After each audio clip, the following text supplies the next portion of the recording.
welcome back Shadab. Shadab is known to many of us here. I haven't met him. He was a student at IUCAA Colloquium, among the first batches that went out of their master's program, after which he did a PhD at CMU, US, with Shirley Ho and others. And then he moved to Edinburgh for extended postdoc. He was there for 5 years, working on various aspects of Dark Energy structure, galaxy surveys, etc., primarily John Peacock. So Shadab has been interested in the galaxy halo connection, AGNs, the kind of science questions. And on the other side, he has also been very heavily involved in some of the largest surveys that have been performed in the last decade or so. So he was one of the leads of several analyses in the EBOS survey, particularly to do with generating mock catalogs and analyzing the data in different ways. And he's also been interested in using these surveys to answer questions that are interesting for various reasons, not just the galaxy halo connection point of view, but also testing lambda CDM, testing general relativity, looking for relativistic effects in large scale structure, etc. And for the last 2 years, he has been faculty at TIFR. And he has been here before to give talks, etc. But this one is a bit special because now he's part of the DESI collaboration, which is another large galaxy redshift survey which he'll talk about. And DESI, as you might know, has put out some very interesting results. Some of them are very provocative as well. So I'm hoping that he will give us an overview and some discussion on this. Thank you. Thanks a lot, for the very kind introduction. And it's a pleasure to be at always. I hope my talk will not be very provocative. And it will largely focus on cosmology, but I'm happy to talk about other aspects of these surveys offline after the talk, or if you have questions. So as the title says, this is primarily going to focus on DESI result, and I will tell you what DESI is later on during the talk as we move along, and what are the kind of things we are measuring. But to begin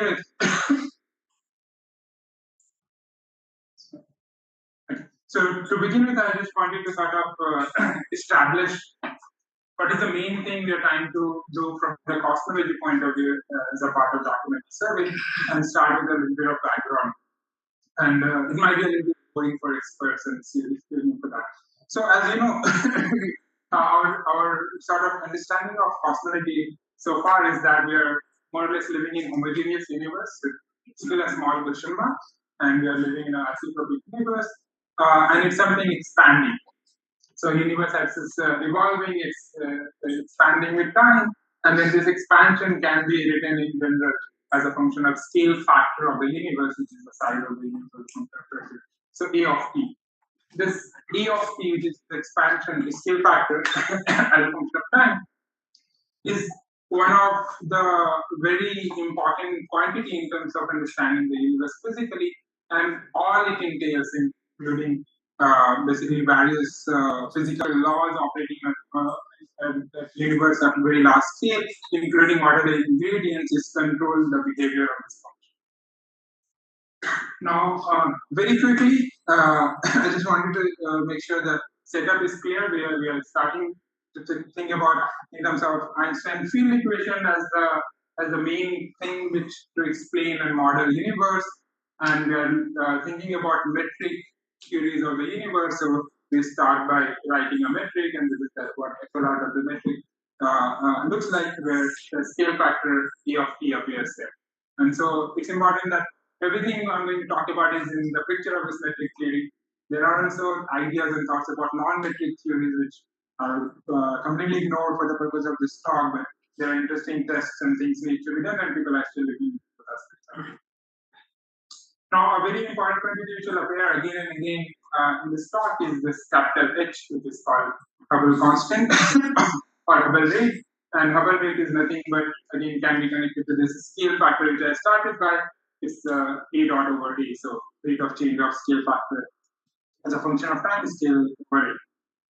So now that the overall setup is clear in this expanding universe picture, you want to start thinking about how does different energy densities evolve. So largely we think about different kind of energy density, and the energy density goes as scale factor to the power something. which is -3 times W plus 1, and here W is what I will call equation of state. So for any kind of quantity which is conserved, like matter, W is set to be 0, which means it will go as 1 to the -3. But for things like radiation, which as the universe is expanding, if you think about the radiation itself is also going to get stretched. And so there's another energy loss apart from the volume factor. And that's why you get W equals to 1, 3, so it will go as e to the power -4.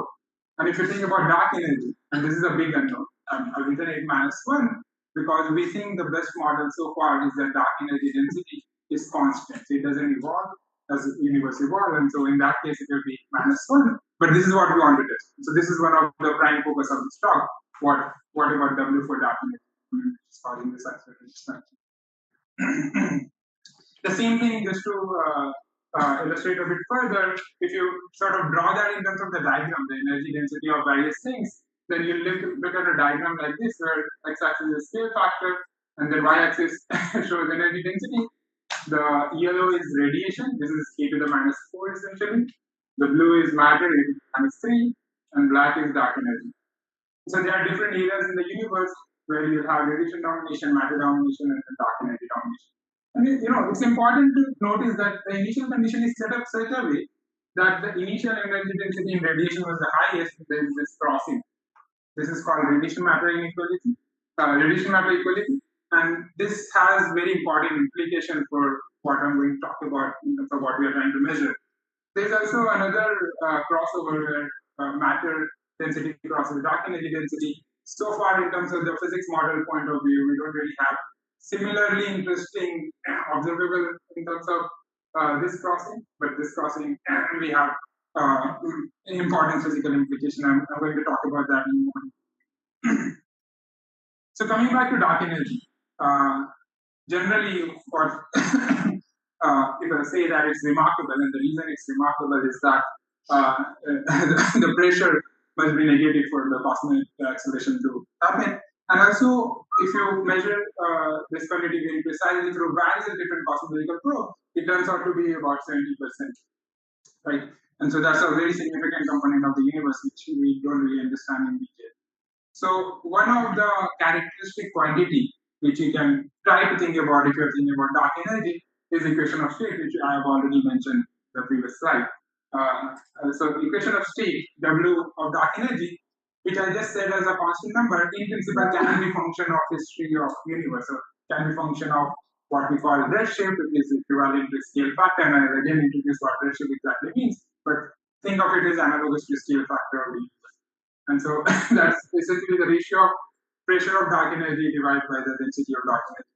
And so this is a quantity, depending on what the nature of this is, it has various implications in terms of what are the different things we have as an ingredient of the universe, whether it's a cosmological constant, whether there is modification to gravity can introduce additional scalar field, and that can cause this kind of effect. It might be effects of extra dimension, or it might be effect of there are multiple scalar field which we are not aware of, and that's causing this acceleration. So there are macroscopic theories about each of these things, and you can predict different equation of state for that matter. And so we'll not go into the microscopic theory, but I just wanted to quickly, qualitatively look at the phenomenology of this equation of state. So if you think about this in terms of W as a function of redshift, the first thing, if W dark energy as a function of redshift is constant and it's absolutely at -1, then this is what we call cosmological constant. The energy density of this component is going to be constant; it's not changing. It's a big headache in terms of how to explain that in terms of the macroscopic theory itself, but we'll not get into that. The other possibility is that dark energy perception is probably constant or evolving, but it's greater than -1. And in that case, these are the category of theories what are called quintessence, which have additional scalar field, and you can write that down, and that will show you that W has to be greater than -1 for all these categories. You can also think about W, maybe W is -1, and this causes a lot of problems, lots of headache. These are all called in the category of phantom dark energy or big rip, because this effectively means that the universe is going to go through a very rapid phase of accelerated expansion and just disappear in nothing and sort of. And so this is all sort of infinities in we try to write down models of this type. And there's another category just for the expert on this kind of thing, KSNs, which can be neither of these qualities. And finally, what might happen is that W is actually crossing Manasson at some over. And this Manasson crossover is very interesting, especially because there are theorems which states that any kind of single scalar field kind of model, this kind of model, cannot have W crossing Manasson. When it crosses Manasson, then what happens, like things like sound speed goes to infinity, it blows up. Or if you do the productive analysis of that kind of model, then you say that it will again cause there to be infinity. And so this is called Noble theorem. And so there are category of model which are called quintum, which is basically any general dark energy model which has more than one. So you need to have at least two scalar field in this kind of model, which will allow to cross over -1, and then there will be issues in terms of the macroscopic. And so the reason I told you all this detail is because this is what the main result of one of the main things we have been trying to measure through DESI, and I just want to quickly show you directly the result itself, and that will look something like this. So this again on the x-axis I'm plotting redshift in place of scale factor in my earlier plots, and I'll tell you exactly what redshift means if you haven't heard of that before. But what we are looking at is W of Z as a function of scale factor redshift, where it is parameterized using this particular form, and these are constrained from DESI plus DESI combined with CMB, DESI with CMB and Pantheon plus it is a supernova sample. I'll again tell you what supernova sample means, and then combined with another supernova sample, EM3 and ES year 5. And what you see is that it crosses -1 at different significance. So if this were to be true, and if you and you have to take it as with a big bucket of salt, because these are not like very significant measurement, and different supernova sample are at different statistical significance, and so it's important to dissect this as much way as possible. The community is really trying to dive into this data set and try to break this in as many areas as possible, and this is what all of us should be thinking about and doing. But if this turns out to be true, let's say we measure it at much higher significance, then what this implies is that pretty much all of the things I told you in terms of the possible models of dark energy will be thrown out of the window, and then you have to start thinking about more than one scalar kind of models to explain a crossing of dark energy. I guess we'll get to why DESI is, how DESI exactly is producing this constraint. That is the rest of the talk. Yes. And also part of that would be why this particular redshift. Why it is crossing. So why it is crossing at that redshift is we're trying to sort of observe real universe, or I don't have answer to that. But how the DESI is constraining as a function of redshift something. Because there have been papers which are saying that there are aspects of the LRD data set which might be more important. We should know that. You know it. Yes, so some of these. No, I want to know. So I will not discuss those aspects, but it is in our appendix. Yeah, so maybe this is discussion session. Discussion session. Yeah, so maybe we can talk about that a bit later, but this is something I already discussed. Already thinking before this. Right. So, but how do you go about measuring dark energy? So, I've showed you some tantalizing results, and if it's true, then it's a huge physics implication. What I want to get out of this talk, apart from that result, is how do you get about, like, so how do you sort of get to measure something like that? So, what are the main ingredients? What are the main conceptual ideas you need to think about? So, as I started by talking about this A of t, which is essentially capturing the expansion of the universe, the scale factor of the universe, which is what you want to measure. And so in principle, if you can measure this A of t somehow, then that will give you, and if you can marginalize over all different possibilities, that will give you what kind of equation of state it is. But we don't have direct access to that, so now we need to think about how do you sort of access it indirectly through various different measurements. And one of the measurement, as I already said, time, which is cosmology is equivalent to scale factor or redshift. So one thing we can measure very well is through spectroscopy is redshift. And so what is redshift? Very quickly, as we know that light itself has various range of wavelength, and this wavelength can also be seen as color for optical wavelengths at least. And then as it travels through the space and especially the expanding universe, the light, the radiation gets stretched. And so the wavelength of the light gets changed. So if you want to measure this for a particular galaxy, the galaxies have these spectra which are fingerprint, which has various different emission and absorption line depending on what kind of galaxy you're looking at. This is one example spectra from DESI, but it's not one single spectra. This is a stack of 1,000 spectra just to see signal to noise. So stack of 1,000 spectra from DESI emission line galaxies. So these are Stockholm galaxy, and so they have very bright O2 emission line. And this is another stack of 1,000 spectra from DESI, where you again see this O2 emission line shifted to a different wavelength. So you can measure this shift in wavelength, this delta lambda.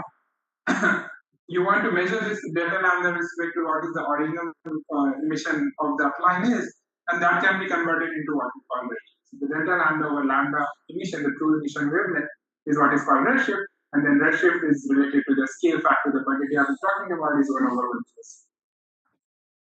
Now, if you were, so I can look at these different galaxies, I can do spectroscopy and I can measure redshift, which will give me the scale factor. So it gives me, if you imagine A and T, it gives me the y-axis. But what about the x-axis? Can I get time of emission of light from each of these galaxies? Then that will give me the full A of T, and I can go about constraining dark energy. But unfortunately, that's not possible. And so you have to come up with another way apart redshift, another way to measure the other axis, which is time of emission. And then I will be talking about how do you do that. So one way to think about is that if you write down the distances in cosmology, and generally distances in astronomy is the prime thing and the goal thing to do. So if you can write down the distances given how the universe is expanding, this is essentially an integral of A of T. So if you can measure these distances, you can measure A of T, and then you can constrain A of T. So it's an indirectly way to do that. So in this case, now you need to think about how do you measure distances. So one of the things is if you have a standard candle. So if you have a candle and you can take it all across the universe, in the history of the universe, and you know exactly what is the luminosity of this candle is, you can work out the distance by measuring the observed luminosity. And so that is essentially this relation which all of us have seen in regular physics. The flux we are going to observe is going to be luminosity by the distance squared times 4 pi, so the surface area at which we are looking at. So this distance of a luminous object is what we call luminosity distance, dl, and then this dl is related to dp by this 1 plus z, and this is where the metric comes in. And so why these two are not the same thing is because we are looking at the expanding universe, and as I showed you in the metric, there is a scale factor to the dx part of the metric. And so that gives you this 1 plus z component. So if you want to test non-metric theory, then you can test this part of the component as well. And so this is what is known as supernova cosmology. Supernovas are something what we call a standardizable pattern, where we can predict what the luminosities of these objects are inherently, and we can measure distances by looking at the observed luminosity of these things. But this talk is not so much about supernova, although we use supernova data. It's more about another way to measure these distances, which is called standard ruler. Now imagine in place of a standard candle, if you have a ruler, where you know the size of the ruler absolutely precisely, and if you can measure the distance, the angle, delta theta of this ruler, then again you know what the distance is. Right, so you know this distance, which is L over delta theta. Now this I'm calling angular diameter distance. Again, this distance is not same as the distance to the object, but there are this relation 1 plus z. This is again coming from the metric part of the theory. So because of the metric, you have this additional 1 plus z. So baryon-acoustic oscillation is one such thing. Similar to supernova, baryon-acoustic oscillation is something where we know the size of the feature and we can measure it at different scale. I'll come back to that, how this comes about. But then if you can, let's say if you have a feature of a certain scale, you can also measure that size of the feature along the line of sight. Rather than so you can rotate the scale and measure the size of the feature along the line of sight, and that will give you delta z of BA because this axis is measured through redshift, and so that will give you well, that is sensitive to what we call H's Hubble constant that redshift. And so what BA is going to give you is a ratio of angular diameter distance to what is called sine horizon. Sound horizon is the size of the BA. And right now I haven't told you how to measure that or what it is. But let's say if this can be in projections. No? This can be in projection, and this can be at anything. I'm just talking about two different. So you'll do a statistical average of. Yes, you can do the statistical average and work out how that will change. I'm just talking about the two different cases to which it is going to be sensitive. So what? Let's say if I don't know this, I know that such a thing exists, but I don't know the size of that. I don't know the L. Then all I can measure is the ratio of this to whatever the true thing is. There is a true distance scale, and I'm going to measure ratio. So this is what BAO does. It measures the distance of ratio of this dm over RD and RD over DH, and you can do this angular average as just mentioned, and that is what we call dV. dV is the angular average of this scale. So that will look like this. So let's quickly look into the thing I mentioned before, as well as what the BA scale is. As I already pointed out, there is a time in the universe given the initial condition where radiation matter equality happens. And so if you think about now the perturbation, so these are all about the mean density, mean energy density. If you think about a perturbation, how a perturbation is going to evolve, the perturbation in the initial universe, so imagine the universe which is basically uniform with many perturbations, and there are various things in the universe. There's dark matter, there's gas, there's photon, there's neutrino, like there's other non-relativistic species. And if you initiate this perturbation and then let it evolve, then this is a realization of that perturbation, how things are going to go about. And so what you are majorly seeing is that in the beginning, the blue and red component are basically going together. I'll just play that once more. In the beginning, blue and red component are following together, and at some point, red component get decoupled to the blue. So what is happening here? So at this stage, when you are looking at the early universe, the baryons and the gas is coupled to the radiation. So it's a plasma. So as the radiation is moving around in this expanding universe, it's taking all the baryons, whereas dark matter is moving slowly. And so at some point, when the photon gets decoupled, when the universe gets cooled enough around this radiation matter equality, then photon is free to travel. So the baryons are at certain scale, whatever that scale, whatever the distance baryons have traveled since at the time of decoupling, that's where the excess density of baryon is going to be. And so this is what we call BU scale, and this is what we call sound horizon RD. So sound horizon is nothing but the distance traveled by this plasma up till the decoupling. So it's given by this equation RD equals to CS over H of Z, where H of Z is the Hubble rate as a function of H. Right. So now I've told you already what this BO is caused by. Now this perturbation or this imprint is going to be imprinted everywhere in all of the matter and baryons. So if I look at the galaxy should also show this special scale, this special fluctuation at a particular scale.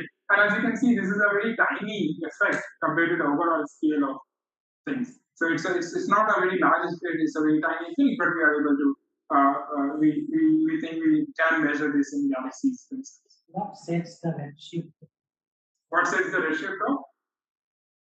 So what sets the redshift of this is essentially when the radiation matter equality happens. And come at the redshift 10. Oh, redshift 10. That's just where the simulation is done up to. You can continue to redshift 0, doesn't really matter. The point is beyond certain redshift, it doesn't really change.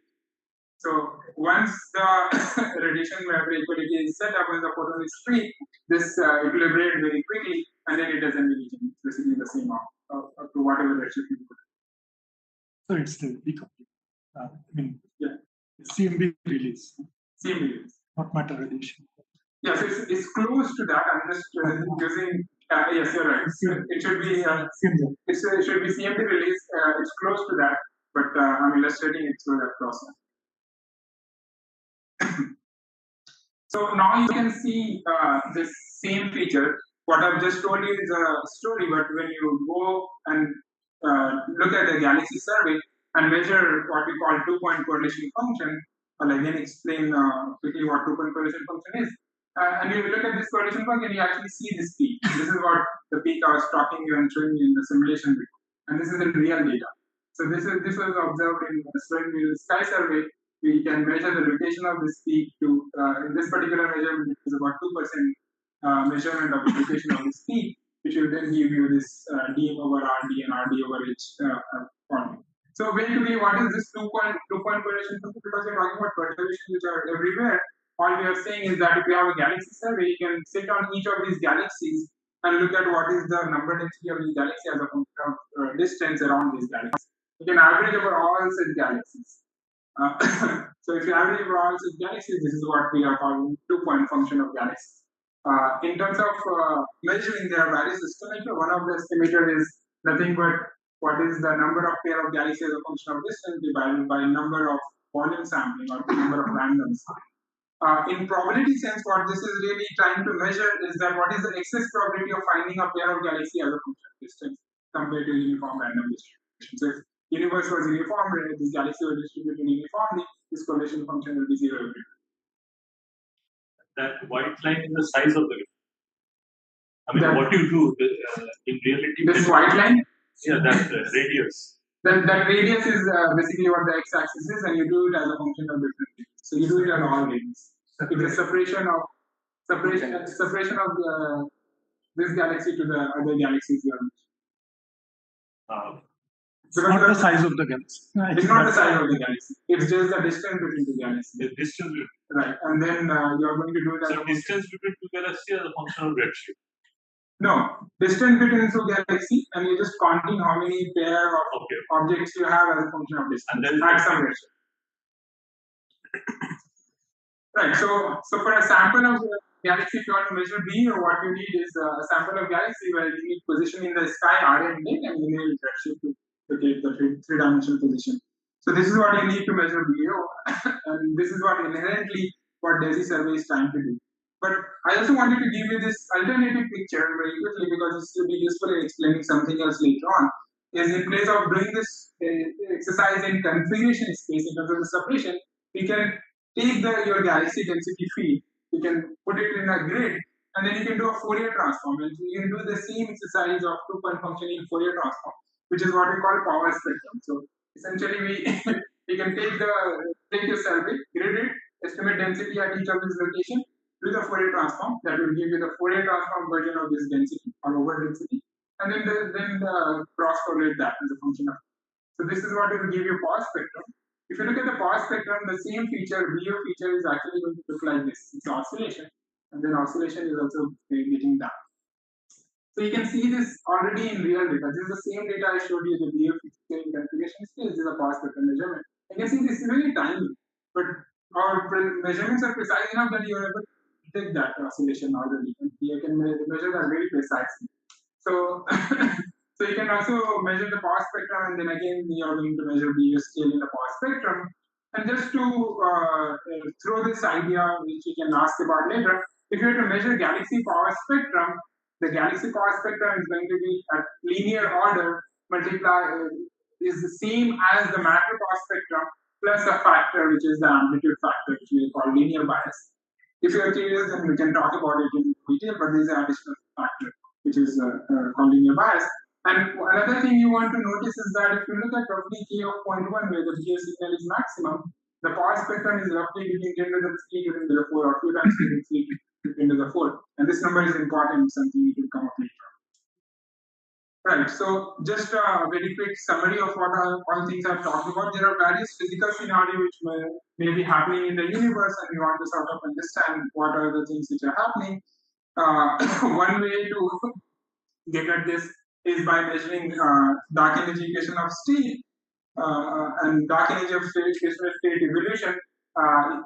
You can think about this, not something you measure, but you can think about it is running to measuring the scale factor of the universe as a function of time. And then that is something which is an integral. So the distances is something we can measure, which is an integral of the scale factor. That's how we get to those things. And we can measure distances either through supernova or through BE. So BA will give you 2 distances and a supernova will give you the next 2 distances. Okay, so now you know there's a result about dark energy. You know, okay, how do we measure from the BA point of view? But how do you do a precise measurement? So how do I've already showed you previous data which gives a BA 2%. How do you do a more and more precise measurement? So from the VAO, you will never care about anything except the location of the beach. you can care about, but all the analysis I'm talking about in this we don't care about. There are information about that from the high case. But what is the tracer you are going to use? It's common between redshift 2 and try to measure VAO. I will show you that later on. At higher ratios, so up to 2.1 we use quasars. Beyond 2.1 we use laminar for correlation quasar, laminar for correlation autocorrelation with the quasar laminar cross correlation.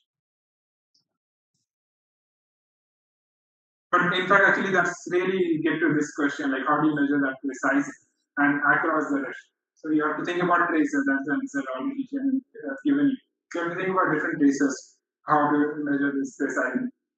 So it seems natural that the main thing we want to do is we want to measure I take and redshift of many and many galaxies. So if I have a lot of galaxies, I'll have a very precise measurement. So let's try to do that, okay? So the first step is that you want to sort of create a map of the universe in terms of the array base. This is the photometric survey, a very large, as big as possible. This is a part of an image from DESI legacy imaging survey, where each dot is a different galaxy and there are lots of artifacts you can see there in this image. And there's also a very big galaxy. So DESI legacy imaging survey was done with some 6+ year survey using using 3 telescopes, and what is detected is 1.5 billion galaxies and 1.3 billion stars based on some metric of this definition. So we're not getting into that, but just keep that number in mind. Now, let's say if you want to measure BO, we also need redshift, and to redshift, we need to spectroscopically follow all of these galaxies. Right? So you have to go one by one and at each tiny dot and try to measure spectra. And that's a very hard process, right? And these are very faint objects. So what DESI is an instrument, very more detailed, but right now DESI is an instrument which can measure basically 4,000 spectra. Actually, it can measure 5,000 spectra at a time, but effectively it can measure 4,000 spectra at a time because there are 700 of them are have issues, and then 200 of them are used for calibration and whatnot, and things like that. So in terms of extra galactic spectra, if you can measure 4,000 spectra at a time, you observe 8 hours a night, you observe roughly 30 per observation. These are roughly what DESI configuration is. You get 64,000 spectra per night. And these are all approximate numbers. So if 64,000 spectra per night, let's say I'm doing a 5-year survey and I'm at 50% efficiency, you'll get 58 million galaxies. So DESI is going to observe 40 million galaxies, which is roughly in the ballpark. Now, it's very hard, right? You have 1.5 billion galaxies and you can only do with the 5-year survey. If there's a state-of-the-art instrument of 50 million galaxies, it's 4% of the sample. How do you select 4% of the sample? Like which 4% do you want to measure? And not all 4% will give you the same clustering. But some of this 4%, if you don't select correctly, you'll have no additional improvement on top of current efficiency. So how do you sort of get the 4% to get best cosmological?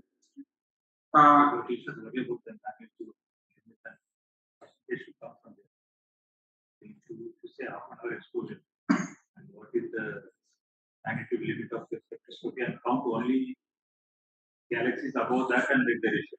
Yes. So in terms of no, so in terms of if you look at this survey, we can more or less see all of these galaxies, the magnitude limit of this in the DESI spectra. It's about how efficiently you can measure redshift. And so, but how do you know before measuring the redshift how efficiently you can measure redshift? So you should think about different kind of traces, as you mentioned. Magnitude is one aspect, but magnitude is not the full story. Magnitude of stuff. But even if you look at star formation, it is another interesting. So that's what. But just from this image, you don't have much of those information anymore. 3 bands. Yeah, just 3 bands. You don't have you don't know how far these things are. So you also need to think about their redshift before measuring the redshift, and you don't have very precise measurement of let's say star formation rate or anything like that.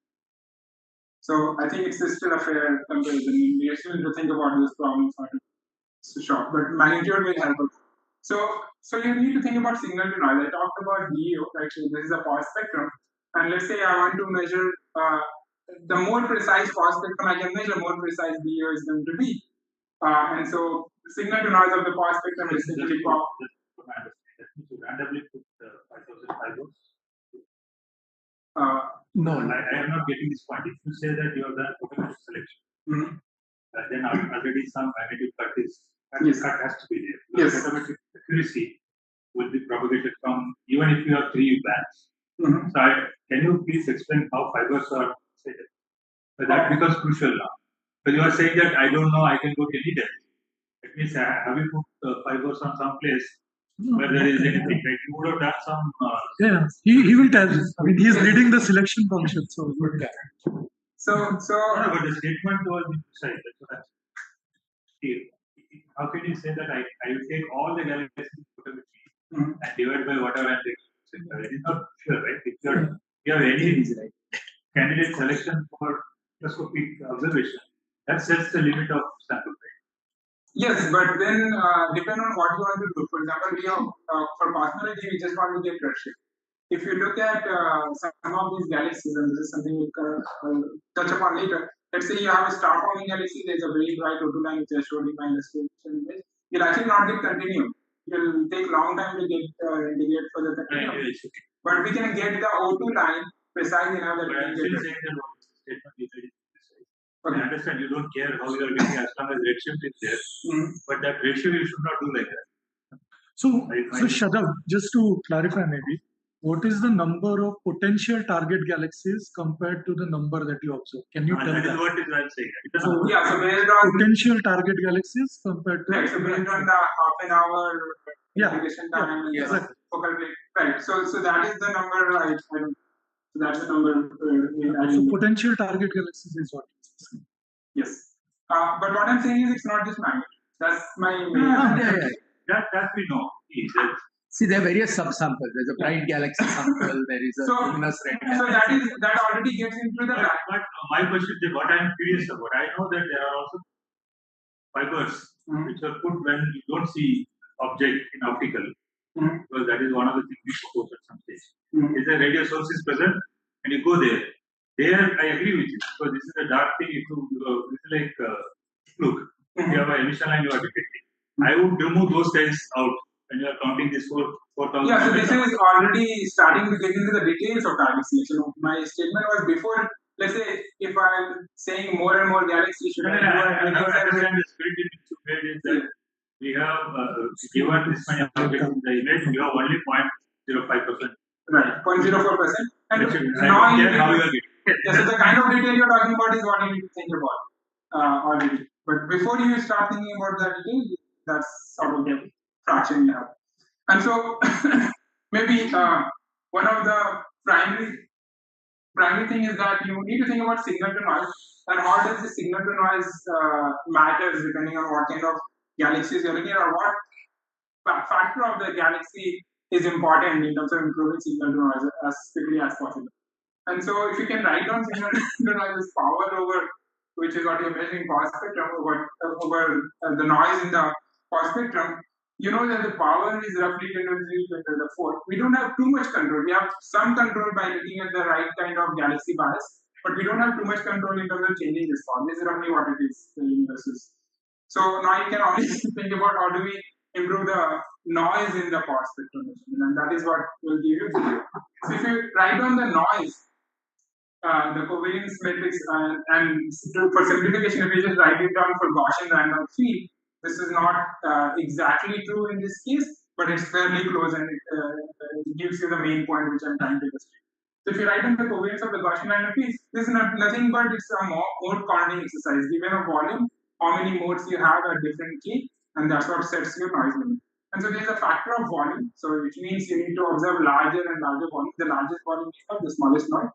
And then there's a factor of what we call short noise. So n is the number density of galaxies here. So 1 over n is the short noise plus power spectrum. So what you also want to do, if you think about, let's say your survey is doing in redshift shells, the volume is again limited by whatever the area you can cover. And so DESI is trying to do 14,000 square degree. And so you can now think about how do I be in a regime where I can sort of have the short noise system as minimum as possible, and where it is the reasonable limit. So if your short noise is lower than the power spectrum, then what you are going to notice is that this term will become irrelevant at some level. And so that means the number density of roughly 10 to the minus 8 and 10 to the minus 4 will be enough for your viewer. You don't want to go very high number density. If you do very high number density, you don't really gain on your. And so naturally, what is going to happen if you just select galaxies, if you want to go up to your magnitude limit and just select all galaxies up to your magnitude limit you can go to, much of those galaxies is going to be in the low redshift universe, very high density sample. You will not be in this spot of low redshift, and you will not have any coverage at high redshift. So you need to think about strategies in terms of how to select these galaxies at high redshift. So this is what DESI expected percentage error in BO scale is as a function of redshift. And if you do your best possible 14,000 square degree, which means short noise is not important at all, then that's the error bar. It's basically limited by the volume you have access to in 14,000 square degree. There's no short noise condition. This is what DESI expected error bar is based on the target selection we have applied.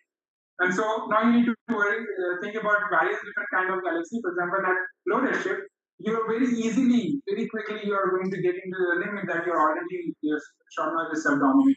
And so we basically have applied just a magnitude limit selection there, and we can observe this galaxy in 5 minutes. So bright time, 5 minutes, and you already have a spectra good enough to get the redshift of these galaxies. And so we are at cosmic variance. As you go to higher redshift, now you want to think about, okay, what kind of galaxy I can observe, which is observable in 30 minutes, what kind of characteristics they have, and have a good signal to noise, as well as you don't want to go very close to the end of your photometry because there are other issues coming in terms of that. So we select this galaxies called luminous red galaxies. These are mostly living in massive halos in the 13 or so. And this is the kind of galaxy we have studied very well in SDSS, and that's the earlier result I showed you on BO came from. But these are not still reaching at the level we want to be at in terms of the cosmic variance. Now, if you go to higher redshift, what happens is that these kind of galaxies are very hard to observe in terms of getting a secure spectra as you go to higher and higher redshift. You need to indicate it for much longer. And so what DESI has done is that they have selected star-forming galaxies. Now, we don't really have the exact star formation rate, but we can look at it in the photometry space and roughly say that okay, these are highly star-forming galaxies. So you can target these galaxies at much higher redshift. There's a cutoff at redshift 1.6. What these galaxies gives you, so these green lines are these star-forming galaxies. They have these O2 lines. These are again stack of 1,000. Each of these are stack of 1,000 spectra. But even the individual spectra, the O2 line position is you can measure precisely on that. This is actually the object which have most precise redshift in DESI, better than even LRG because of the nature of O2 line. And we observe it such that we secure redshift, but we don't observe it long enough to get the full spectra in total. But by that redshift, you will only have O2, right? Then there is this degeneracy between O2 and alpha. So how do you take care of that? Right. So you can sort of look at the given the sample you have selected, what is the possibility of identifying a line with a different line, and so we have a sort of estimate of what is your contamination fractions in this like that. The continuum can help because they are calcium. Yeah, but to Calcium. In this case, the calcium will also the manual. so Yeah, actually, no. Go to this redshift, you resolve the doublet. yeah, so we are using O2 doublet. This is already O2 doublet, and sometimes we see other lines, but you don't always. You will be if the O2 doublet will be resolved, but will be the atmospheric region where it's highly the skylines. Yes, so so there will be contamination in this sample, and you have to estimate the contamination. 1.2 is the sweet spot. We will have Yes. not did that. And then this switches up to redshift 1.6. What happens is that this O2 line got up our spectrum, and so you cannot measure that anymore. So now you have to think about what do we do after redshift 1.6. And so there are these quasars which have massive black holes at the center, and so they are very bright. This is just the central AGN part. So that we can measure the spectra very quickly, but they are much more rare. So their number density is much more there, which is why, as you can see, your error sort of blows up. So they are much more sparse, but it's allowing us to, even with that stringent limit of half an hour, to go to up to redshift 2.1. Beyond 2.1, you have quasars, but you also have Lyman quasars, which you can continue to measure. So this is an illustration of a stack of all these different kinds of galaxies, how the spectra look like once you stack them. And so the last one is what we have as Lyman quasars. And so again, in this plot, the x-axis is what you can measure very precisely because you're measuring spectra. The y-axis is something comes from the model, and this is what the BEO tries to do. And depending on what kind of model you are living in, whether you have lambda CDM, which is cosmological constant, or a dark energy equation of state which is crossing this line, this will look different. Okay, so now actually what I have promised that how does the DESI look like? So DESI, I've already shown you DESI can observe 5,000 fiber at a time. It's at Mayar telescope. It's a 5-year survey, which is what we call as DESI survey. It's a 5-year program, overall cost of 1,300 rupees. Crore is missing there. And we already have 3 years of data, and the results are biased. that's the bias factor. So, yeah. No, you have to say it's 2 rupees per spectrum. That's the price. So, and we already have 3 years of data. The results I showed you is only using 1 year of data. So we have only analyzed 1 year of data, but we have predicted 3 years of data. Eventually, the aim is to have 40 million galaxy spectra by the end of 5 years. And compared to the previous SDSS survey, where the focal plane had to be drilled at the location of where we observing galaxies and fiber need to be plugged, this is all robotic. So it's a robotic focal plane. So a bit more detail about the focal plane. So this is DESI focal plane, which has various phases. Each one of them have 500 positioner, and together there are 10 of them. So you have 5,000 altogether. This roughly covers 4 degrees in the sky. And then if I zoom in one small part of it, these are the regions in which individual spectra or the individual positioner can cover. You can see they have overlap. Why I'm showing this here, this might be too detailed, right? But it's actually very important. If you look at, there are galaxies shown here, and they are shown with different kind of circles. Anything which has a circle is part of our targets. So we want to observe spectra. And what you'll notice is that sometimes there are galaxies where none of the fiber can reach. So we are going to miss this galaxy because none of our fiber can reach. And sometimes there are regions where there are many more galaxies in one region. So to address this issue of having many more galaxies, we visit each part of the sky on an average 5 times during dark time, right? And that is covered through 7 layers of timing in DESI. But despite that, if you look at this particular part of the sky, there is of the order of 8 to 9 objects, and so we are not going to be able to observe all of them. With the fiber band. Sorry? With the fiber band. It's 1.5 to 1.5 or 2 arc second. It's like SDS. SDSS is 2, this is 1.5. SDSS is 2 arc second. This is slightly lower than this one. Here you can control. Web page does it show it? Huh? Web page does it show what is the fiber? There are papers which describe. And that's what I'm saying. Not easily accessible. Yeah. It's 1.5 arc second, and BOSS is 2 arc second. Yes. Mass also 1 second diagram. Yeah. mass also. Right. So maybe let's sort of, I've told you various different things starting from the results, and then how do you measure them, and then how do you sort of select the target. Sorry, but the circle is what size? So that is much larger than that. Yeah, these circles are much larger. That is the petrol radius for every. So these circles are petrol radius of the position. Okay. That used to be what is the fiber collision. Right? This is what Yes. it used to be 1 arc minute or what is in the case of SDSS? No, Fiber. 55 arc second. 64 arc second or something in radiuses, and that's limited by how size of the. close you can drill the hole and hold the pipes. Yes. But in DESI, the fiber collision is not just the 2 fiber. There are actually the robots themselves have their both body, and so there's much more complicated fiber collision. And so what happens with all of this is that there are all sorts of selection effects being built in terms of the objects that are going to get selected. And as you can see, these things will have two-point function of their own. And you're trying to measure two-point function of the universe in terms of the cosmology. And so your two-point function is going to be biased. And so you need to deconvolve whatever the instrument effect is from what you're going to measure. And that's very complicated. DESI compared to SDSS, which are much simpler two-point contamination have. So this has taken a lot of time. Why do you expect these effects to propagate to BL scale? Not so much to BL scale, but we also are concerned about RSD and other things like that. BO can be at BO scale, your noise can get a bit by small amount. I also want to successive pointings to the same set of galaxies follow the same fiber or it's divided.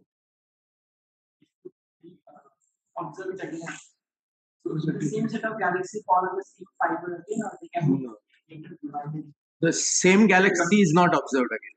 Yeah, so once we get the spectra, we don't observe that. We may observe that galaxy, but the way it works in DESI, there are different kind of targets and each one has a priority.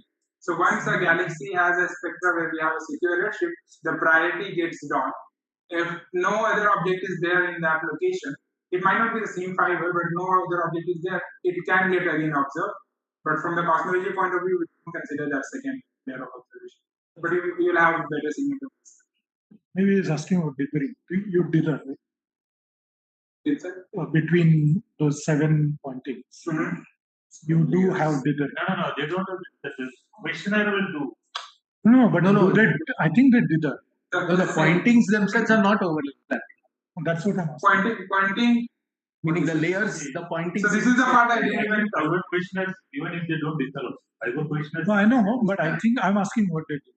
So there are, I said. Dither will introduce further complications. I know, but I'm asking what they do. That's the reason I'm asking. Because so if you think about DESI tiling, this is roughly 4 degrees square. It's like that it's distinct. There's a gap between each tile. So there's no overlap between them. And then there are various layers. Now, when you go to the second layer of observation, then those layers are going to be shifted by some amount, so that these gaps are going to be filled. Right? So if this is layer 1, then in layer 2, you're going to have slightly moved positions of the same thing. And then such that there are actually 7 layers. These 7 layers are such that each part of the sky is covered 5 times in dark time. That's why this intersecting circle comes because Yes. Otherwise, there should not be. So that's why you can, even though there are 7 objects, you cover this 5 times, you can observe multiple 5 also. But with not exactly the same fiber. Okay, so let's get to sort of just quickly go over what all things I've told you. If you want to measure dark energy spectroscopy, which has huge implications, you first need to start by imaging survey, detect a large number of objects, then you need to build a multi-object spectrograph. Then you need to think about, okay, what objects I need to observe, and you follow this rule of NP equals to 1. So you want to select across redshift roughly number density of 10 to the minus 3 to 10 to the minus 4. So that you have large number of them, and eventually in 1 year time, DESI has observed 6 million objects, which is what used 6 million objects used in the reserves I showed you. There are more than 6 million objects if you combine all of the measurement. And then a lot of effort is gone in terms of estimating errors on your measurement, because when you sort of have this, you have one measurement of the population function, but how do you measure the errors themselves? It's actually a lot of these things are very computing intensive, and a lot more effort is gone in terms of tracking all these non-identities we have been talking about right now, in terms of fiber collision or whatnot, and how do you deconvolve all that. And at the end, you get this. So this is what the closest to the measurement you can have. There are correlation function measurements starting from BGS to different subsamples of LRGs, then LRGs plus ELG, ELD, quasars, and I talked about all these different samples. And each time you see or detect a very nice geo scale, and you can measure these are the models. So what is plotted in this plot is angular average geo scale, GV. This is what for RD, compared to what it will look like in a lambda CDM cosmology, right? And so these deviations, if all of this was completely consistent with lambda CDM, everything will be sort of consistent with this one line of 1. Otherwise, what you see is that our measurement of dV over RD compared to lambda CDM is fluctuating a little bit. The dashed line here is showing what the W naught W CDM model I showed you in terms of the best fit of DESI, which is crossing -1. How will that look like related to this lambda CDM model? What is shown in the bottom plot is this anisotropy I talked about, line of sight DO to the perpendicular to the line of sight DO, which is also just that line.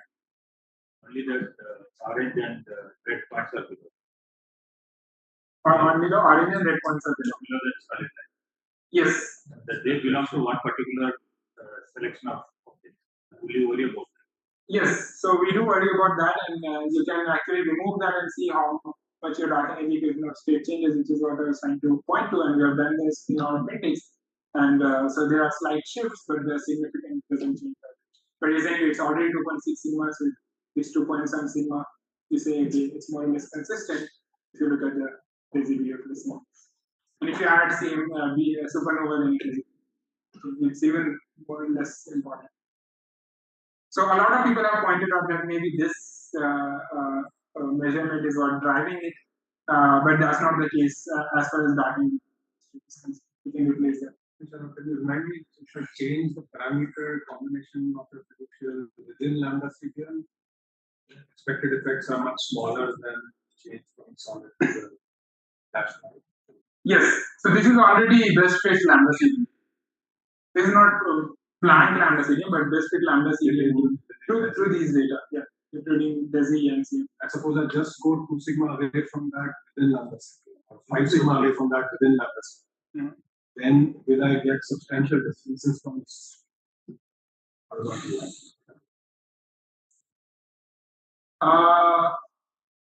I mean, I'm trying to understand why we immediately jump to saying the dark energy must change.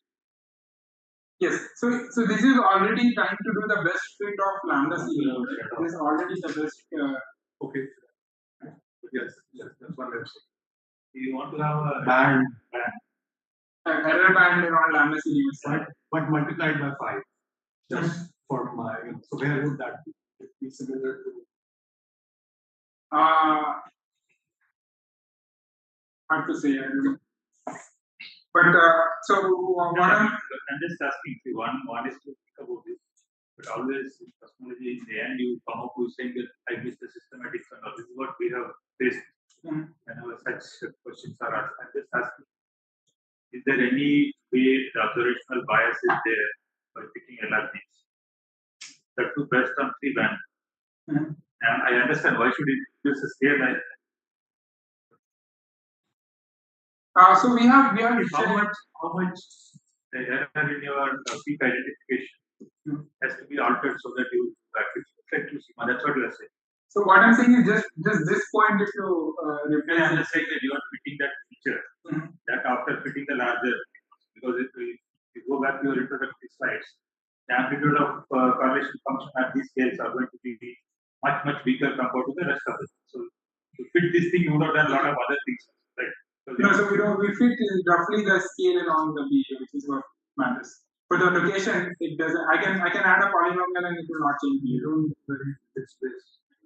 See, the question is that how much deviation I need to have the centroiding so that this point can be still accommodated with the. So that's the other way of asking. Yeah, so I mean, these are all going towards evidence and significance, right? So another way to address it is that let's say if you allow an additional parameter, what is the error around that additional parameter so that it goes back to lambda CDM? And so that my statement about 2.6 sigma is about that. Exactly. You can also calculate evidence in this model and you get the same. There are various ways to approach. I think I agree. 5 sigma is 2.6. Yes, exactly. It's not a 5. Exactly. Your measurement, I should demand 5 sigma. If it is mine, then it's okay. Even divide because for our measurement of 5 sigma, which is I said it has been taken data. Is there a similar measurement using supernova? So this the measurements I showed you, and I will show you again for the dark indication of state include supernova. So the later one. So this is only BU, right? This is only BU. Supernova doesn't give you like one scale measurement, right? What you get is the magnitude h of z. And so you can combine that with this and then look at dark energy distribution. Also, Shadab, since we have stopped, I mean, how different is the galaxy sample compared to like BOSS or EBOSS? Because there we did not see this. So in terms of the difference, for example, EBOSS had very small elude samples. So there's pretty much no elude sample. But that's not but at the LRG level, was it kind of so LRG level, what is happening is that we are having more denser sampling. And then roughly at higher, going up to higher redshift, so going up to 1.1 or so, whereas EBOSS is stopped at 0.7. That's what I think, 0.5 point. This point? Comparison between this and BOSS. Yeah. Yeah, so we have done that as well. So we can compare, if you are talking about Error bars there is about 2 sigma difference between this LRG and if you compare to the BOSS. In the same direction or which direction? So I don't know about talking about Zero, right? It's the other direction. Yeah, no, that's why I'm asking. Otherwise, it is pi sigma. Given this 2.7 sigma. No, that's all. I know. So you could also do the But it could be just the error bar. replacing this point with the BOSS point. Yes. Right. And then see what you get. That's again is there in the cosmological appendix. And what you say is that significance relates to a small one, but it's in the same part of the parameters. And again, it's 2.6 sigma, so 0.2 sigma you don't worry about, but that kind of shift you can see by replacing. I know I'm holding you back, but these first 3 data points are the things that are driving the signal. Not really, right? Because when we do the fit, we are not allowing just the dark energy distribution, all the parameters are free. So if you don't have any measurement here, what can happen is that your other parameters will not be as well constrained as with those parameters. So it breaks the degeneracy. It's relative. These 3 data. No, but it's relative because if he did not have that, all those will move up. If I say that my CMB cosmic scale is less departure from lambda CDM is being determined by this. Compared to those. No, so if let's say if you remove these data sets and do that, what is going to happen is that your other parameter is also going to get, like omega matter constraint is going to get. Everything will move up. And so it depends on how I look at it, but the way I look at it, given we are not fitting only dark energy structure and taking everything else from Planck or something, we are allowing all of that to be free and fit in a consistent way. These points do play a crucial role of breaking degeneracy. So even this is the lambda sigma parameter. Okay, so I showed you the BSTN and then we jumped talking about dark energy structure, but I wanted to first show you what happens in lambda CDM itself. So if you just look at the lambda CDM and CDM order, each of these samples is constraining omega matter and H naught times RD, since we cannot measure RD independently. And as you go to across the redshift, what you see is that this degeneracy direction changes. You can understand that simply by at low redshift, you're more sensitive to Hubble rate expansion, and as you go to higher redshift, you're more sensitive to omega matter, which is what the matter dominated is. And if you combine all of that, you get these just from DESI data itself. And then now you can come back and look at this dark energy state, but in terms of the parameters we are fitting rather than it's evolving. And so this is what we have been talking about so far. If you just look at the DESI data, if you forget about the CMB, because we have blown up all of these other parameters, there is no consistency. It's 2 sigma W not equals to -1 and W equals to 0 is completely consistent. Once you add CMB, then you start to see this 2.6 sigma inconsistency which I showed you, and then you can combine this with supernova data as it was asked earlier. So you have 3 different kinds of supernova depending on what you choose. You can get something between 2.5 to 3.9 sigma. These supernova data have large amount of supernova which is common in each other, so you cannot combine all of them together, right? And so there are also inconsistency in supernova data itself, which is why we are not taking this part very seriously. I mean, we need to know because we're combining CMB and supernova, and then what happens to H naught?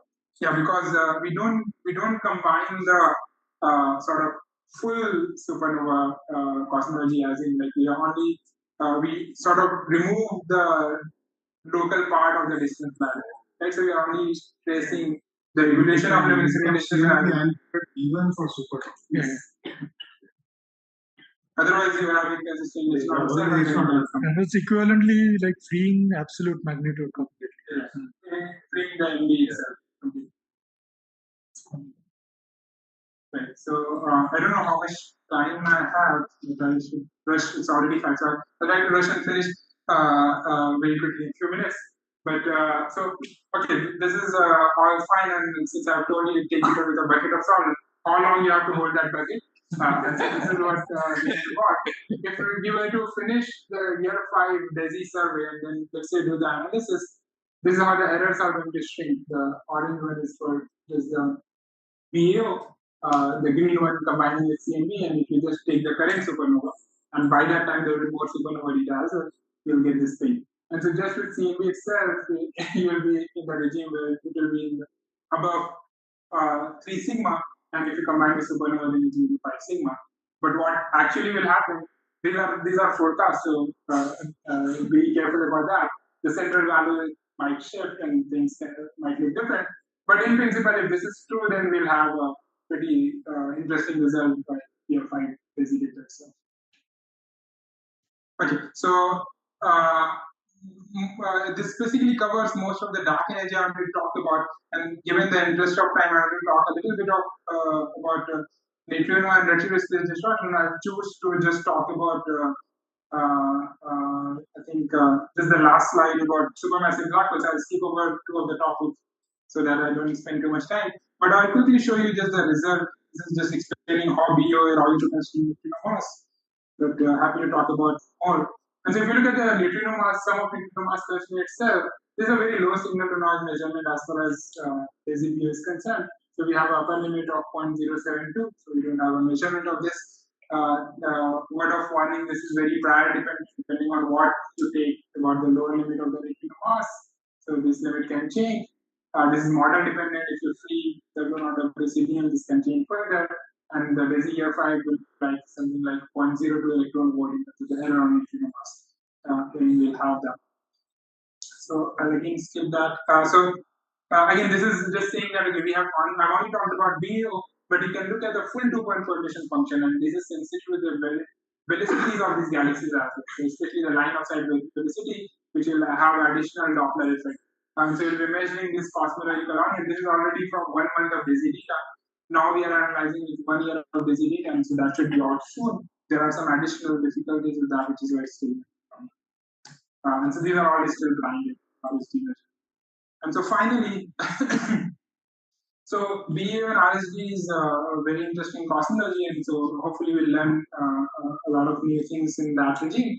But beyond that, what you also have is you have these different kind of sample, and there are large redshift range where you have all of these 3 different galaxies, the galaxies, quasars, and emission 9 galaxies. You can actually make maps. This is from EBOS, but you can do similar things from DESI. You can make maps of all these different peaks are locating. You can also measure black hole. You can measure the line broadening, and you can connect it to black hole mass with some severe assumptions. And so you can ask questions about how these things get activated and why do we see quasars at certain densities and things like that. One of the project I thought would be interesting to and purely just academic exercise. Let's say if my model is that quasars get active whenever there is a merger, and the merger in gravitational wave can also cause a kick. Can you constrain any sort of kick by looking at this kind of sample? So there's an undergraduate student working on that. But you can do a lot of these kind of analysis beyond cosmology as well with this rich data set. And so beyond black hole growth, you can look at the relativistic effect, things like gravitational redshift and relativistic beaming. You can look at the boundary of it by placing things like splashback radius. This should give you a very good sample for that. You can constrain model of dark matter interaction by looking at Milky Way stellar stream and stellar samples themselves. You can look at the life cycle of galaxies, hopefully by looking at very deep samples of galaxies in the local universe. And last but not least, you can also look at beyond Gaussian terms in the initial condition of it. So you can look at the non-Gaussian which will require looking at these clustering signals at very large scales. And so with that, I will leave you with this conclusion, which you can read and taking further questions.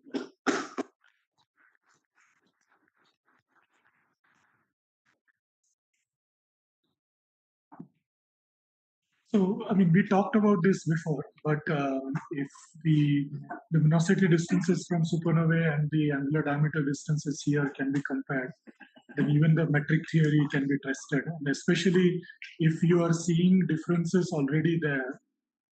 When you expect DL and DA to be different by this 1 plus x square factor. Then you can start to see whether it is actually signaling some systematics rather than this dark energy interpretation. Right, so non-metric deviation. Yeah, but that may not be due to non-metricity. It could be systematics, systematics. So I think you should find a student to. Yeah. University, Anjana, and all, they have been doing this for. I know. I did first. So, but yeah. Talk about cosmic variance. Does it have any impact on this? So cosmic variance is part of our noise budget.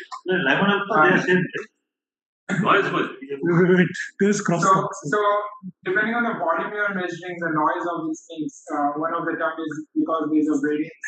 So the cosmology, the field is a very small part of the universe, and they fluctuate location to location, and that scales with volume.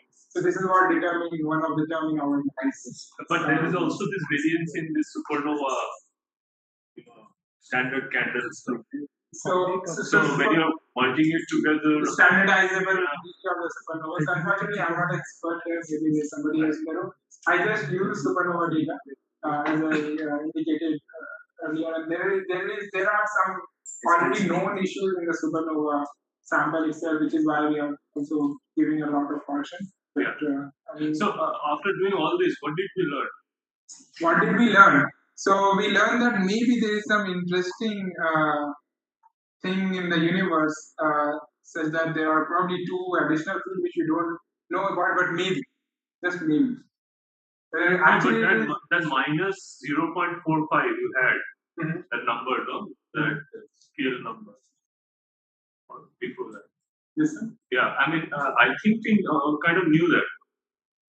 So, if you look at the different analysis across, it has always been somewhat this space, but the errors have been large. Right? So, if it's 1 sigma away from it, if it's 3 sigma, then you start saying, okay, take a bucket of salt and look at it. If it will be 5 sigma, then you say. So, yes, even if you look at the CMB data, there 1 sigma compute. Kind of lies in this domain. It's in this region, but it's about the error. It's about how well. So you're claiming that you're not reducing the error. So with the 5 year of data, you'll reduce it. In this context, have you opened up Omega curvature? Yes. So we have also done Omega curvature with Dark Energy Spectroscopic, and that doesn't affect much in terms of the Dark Energy. You mean it doesn't affect the mean value? It doesn't affect the mean value much, and the errors increase a little bit. So again, 2.6 sigma will become 2.2 sigma or something like that. But it's not as strong. Curvature have a large impact. Because DU has the ability, because it's across the redshift, it actually constrains Omega curvature very well. So since we have that constraining power, opening that bigger field doesn't independently of CMB. So CMB always anchored to CMB. That's a point. You have to be anchored at CMB. Otherwise, it's not. Just to continue on this errors at 20.5 LRDs, what is the total number in your sample and the area cover volume compared to what was in the latest or last e-bus? If the numbers are comparable, then I don't know what is happening to systematic. So it cannot improve like the way you want. Yeah, so if you look at the last EBOS, not the full sample, but in similar redshift range, EBOS actually didn't have any galaxy at all in that. The boss. The boss had some galaxy. Boss has a sample. Okay. EBOS was. I didn't want to. I just say that SDS is. What is the best EBOS did not. Sorry, EBOS was higher redshift. Boss. And the thing SGS, let's make it simple. SGS is based measurement. They have some number of galaxies. Suppose if you say that we have already or twice or thrice, then I can understand that increasing further will reduce. What is the number, right? So these numbers are comparable to BOSS, what we have, because it's just 1 year of sample. And in terms of the BOSS, if you compare, that was the statement about if you compare BOSS with DESI, there's the BU and data redshift, there is about 2 sigma discrepancy again. But another statement is that the dark energy of state, it doesn't seem to care too much about that. Yeah, I said this. I was just wondering, like, when you calculate the redshift, so is it done automated way or someone actually looked at this spectrum? Oh, it's done automated way, but we do it in several iterations. But it's all done in bad job. Like nurse, we submit bulk job and we do full production for a couple of days. And do you know, like, let's say if you put what fraction of the cases you were able to determine the redshifts? You were using some 50% efficiency in your ballpark calculation, right? Is that roughly 50%? No. So that's not about the redshift. That's more about the instrument operation. So in terms Clear of skies, clear nights. clear nights, That 0.5 efficiency is like clear nights per year. Clear nights. But what I'm asking is that, let's say you have put like 100 fibers and got the data. What fraction of the cases you were able to determine the redshift? Yeah, so you're talking about redshift success rate, and this will depend on what kind of target you are looking at. Right. Typically, for a low redshift target, our redshift success rate is in the order of 95 plus. Okay. But when you go to the higher redshift, something like, for example, EMG, this redshift efficiency can come down to 60 to 70%. And what is the redshift error? So redshift error again will depend on the sample. It's roughly of the order of 10 to the minus 4. The best redshift error we have is for EMG, because of this 4 to 9 is very peaky. And that has the smallest redshift error. It's roughly 10 to the minus 4. Right, just put these errors are larger for quasars. And that doesn't have any systematic effect on the DOP. No, because these are much smaller. Like the DO scale is at 150 megaparsec. If you convert these errors to any sort of physical distance, they are much smaller than that's the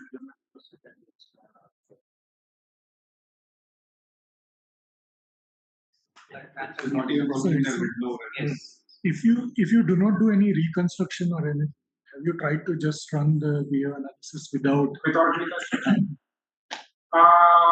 Not on the level data. Yeah, so I'm interested. No, I think we have done this on the real data, but we haven't taken down the cosmology.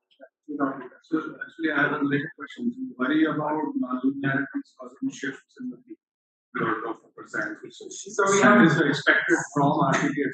Yeah, right. So we have done detailed test about this using simulations, and we have found that all those shifts, and there's in fact also the big plot is less than half sigma, like around the order of 0.2 sigma for the current error bar.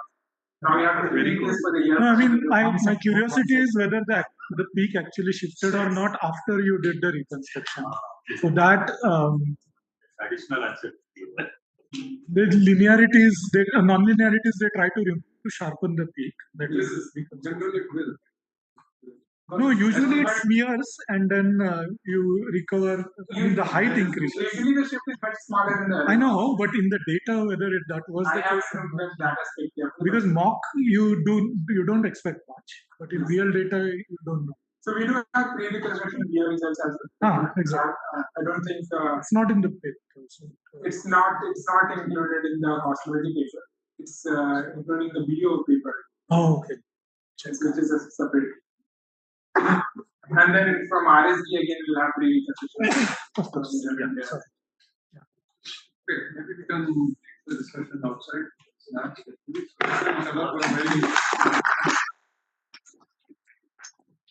Is here also tomorrow. If somebody wants to catch. So, equal to BOSS, which means it's the high redshift galaxies.